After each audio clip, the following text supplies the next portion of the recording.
Okay, so now we're on to functions. Functions are are functions that aren't built directly into Python, but they let you repeat things in your code and store values, and they're actually really useful in organizing code. Okay, so let's try this. If you wanted to say hello 3 times without knowing what a function is, basically you do this. Hello. Oh, whoops. Get out.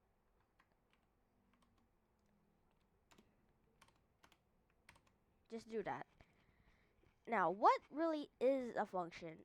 Now, a function is a block of code where it lets you organize things, and plus, it has parameters. You've already seen it in our past episodes. So, again, if you wanted to say hello 3 times, you'd end up trying to do this. Alright, let's run it and see if that works. And see.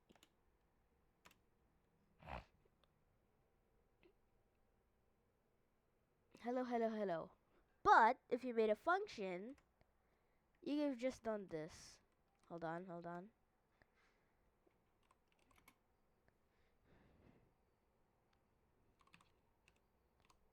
Now, there's three crucial things with with making a function.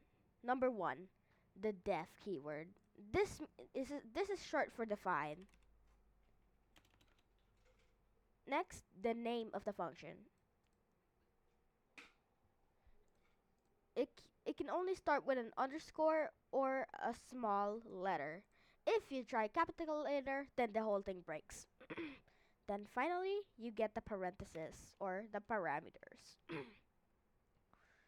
You can put all your parameters in here. However, I recommend that you use it whenever you really need to. so in this so in this function, you don't really need parameters. I'll get to that later. Then the semicolon. Now let's start. Print hello. Okay, that's it. And then we'll do this. Greeting. Then we're just going to do that like 3 times. Alright, guess what we get? The same thing. However, if you wanted to do this with parameters, then you do this. Greeting. Hold on.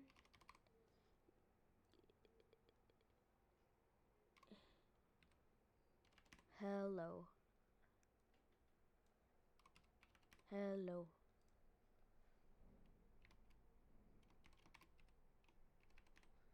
Alright, let's try it again. And it just printed out hello again. Now this is a parameter. Parameters are like variables. Like I said in the last episode, they are variables, but however, they are set in the function, not externally. Now, the next thing a function can do is that it can recall itself. Like, I'm not kidding. Let's take this. SFX.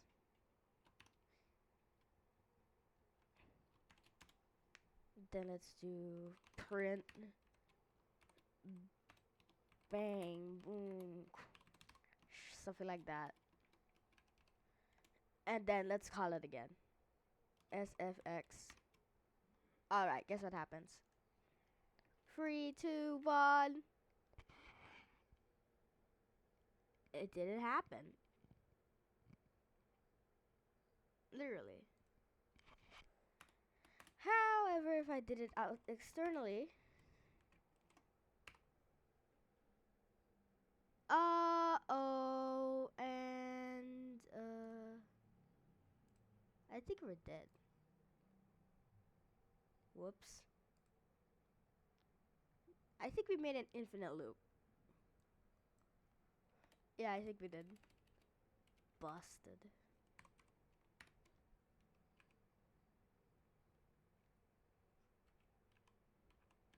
But again, do not try to do that. If you do that, you're dead. Okay, just once. You can also loop a function. Hold on, I'll show you.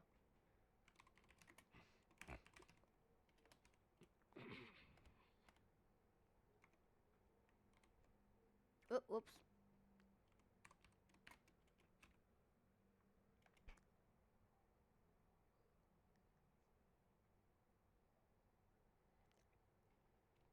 Hold on.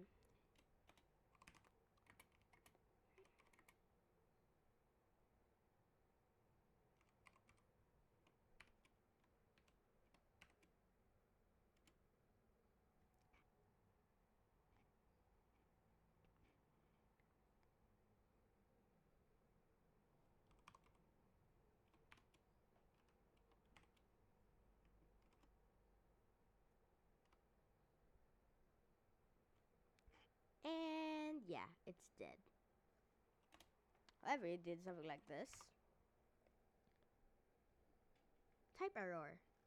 Non-type object is not iterable. So as you can see, there's a lot of errors you can see here. However, you can still loop something. For example, I'm not sure if you can loop a function. You can recall it. You can call it. However, there's also one thing. If if it's if the function is just a placeholder and then you'll get to the code later, a function cannot be empty. Like, I'm not kidding. Watch this.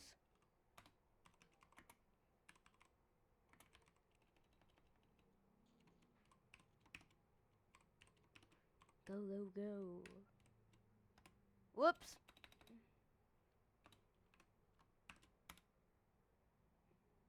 What if I did this?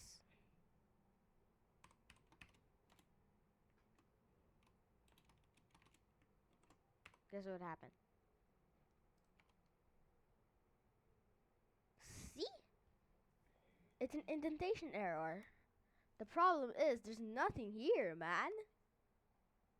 So if you want to make it empty, or at least not make it run for a while, you can simply just do the pass keyword. Guess what happens? Whoops.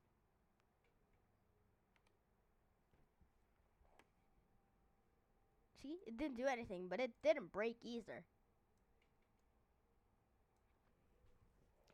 But hold on, I'm gonna give you something. This is a really cool trick. We can say print hello, and then pass, print go. Well, it actually just skipped it.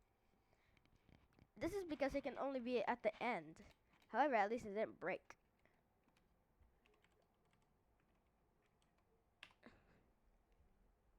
It still does the same thing. Now, the last thing with functions is that you can actually do something. Like, you can actually ask. You can make this code more organized. All right, hold on. Let's open up our mini project at Neolif. I'm gonna give you guys an assignment. If try to make the try to try to try to organize the code, because at first because right now it looks spaghetti code. Like, I'm not kidding. It's just one big block of it's just like a whole bunch of text out here. So what I want you to do is to make functions out of important concepts. Do not overcomplicate it. If you overcomplicate it, that's the end, because it might end up being too complicated and now it looks even more spaghetti code. Alright. Alright, so we can actually make turn this into a function, and then we could do turn this into a function, and then yeah, minimum 2 functions. And don't forget, you need to call it, man. You need to call it. Because I'm not kidding. If you don't call it, then the whole thing will break.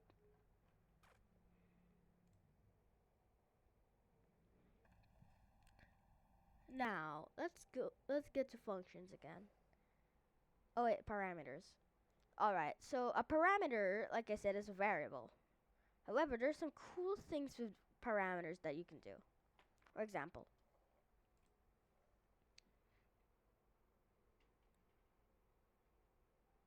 I'm gonna intentionally make an error here to see how cool stuff can be. Okay. Def integer. Alright. Now the next thing we gotta do is that we gotta do this. Int. Oh wait, number. Now let's do this. Int number. But now when we're gonna call it, we're going to make it a string. Guess what we get? Bam! We get a value error. However, what if we did this? You aren't limited to using strings. You can also do this. 6. What if you did this? 6. Okay, that's a floating point. Nothing. Because you didn't even add the type. Hold on. You gotta type it. Still didn't work because we didn't print it.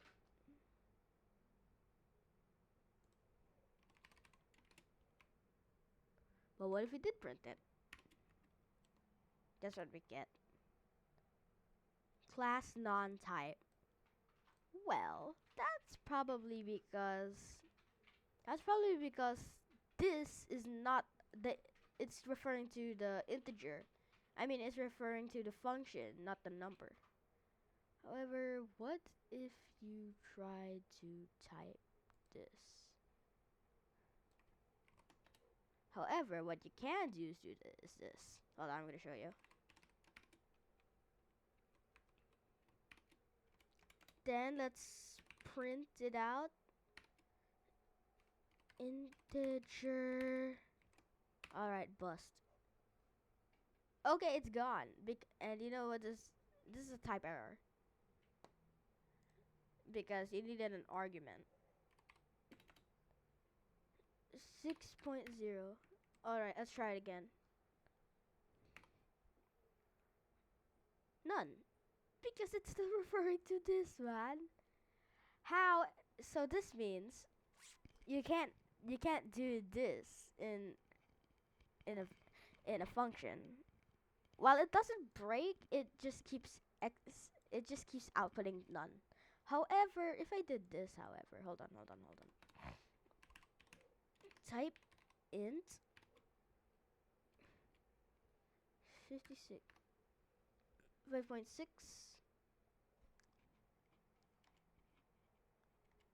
Then I'll do this.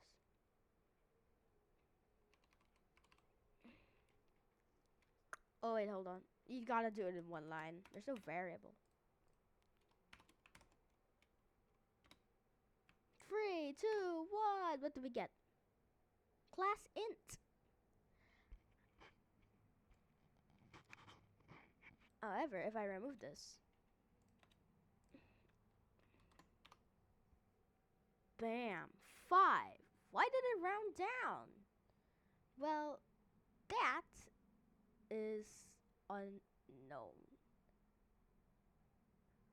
However, there is one cool trick I would love to show you.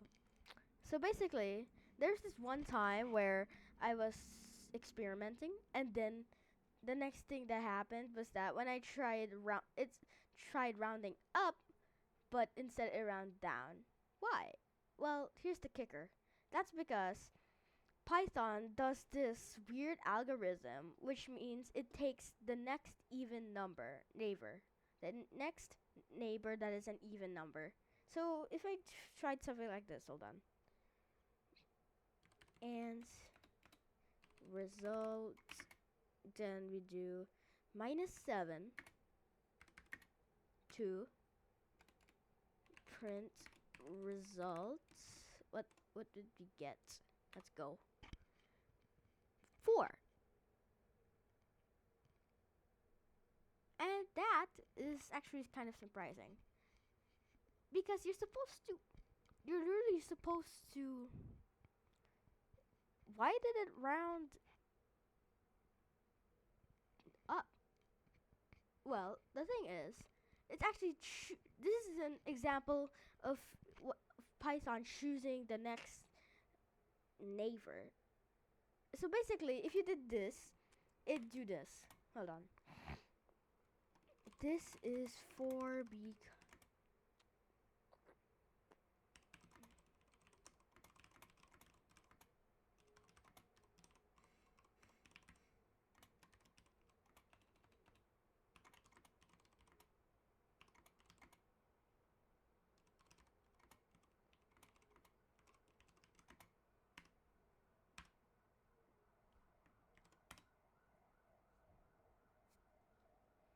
Alright.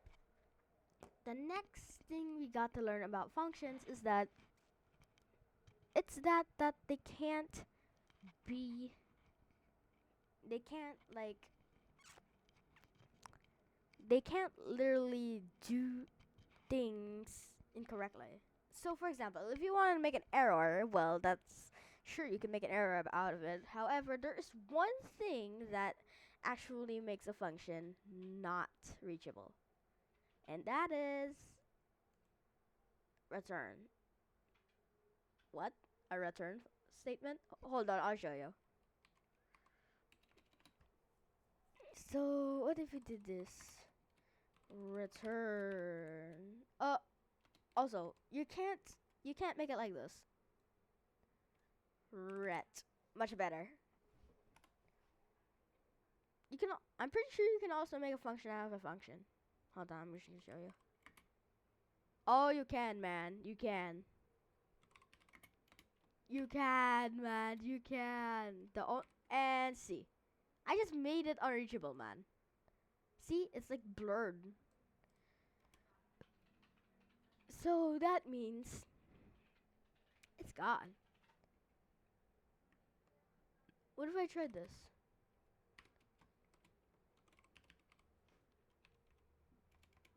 And then I print out print shot. What would happen? See, it becomes a name error. That's because this didn't register, man. It didn't register. I'm not kidding. It didn't even register. This name didn't register. However, this name registers. If I said ret,